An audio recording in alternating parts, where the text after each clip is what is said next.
السلام عليكم ورحمة الله وبركاته. طلابنا الأعزاء، طلاب قناة أخبار وزارة التربية. قبل لا نبدأ بالفيديو لا تنسوا اللايك والاشتراك وتفعيل الجرس. تلقون رابط قناة التليجرام بالوصف. ننشر بآخر الأخبار أول بأول. طبعا عاجل تربية نينوى تعلن تعطيل دوام المدارس التي دوامها ظهري فقط ليوم غد الثلاثاء. يوم غد الثلاثاء إن شاء الله عطلة بمناسبة لعبة العراق الساعة 2، فأي دوام عطلة، خاف الطلاب ما يلحقون.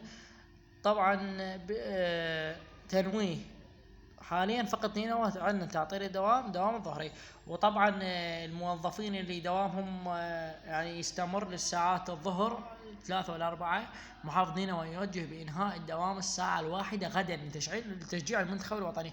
أي موظف راح ينتهي دوامك إن شاء الله الساعة 1 فقط، لما تلحق بيتك ترجع لبيتك والهاي الساعة صارت 2 تبدأ لعبة العراق.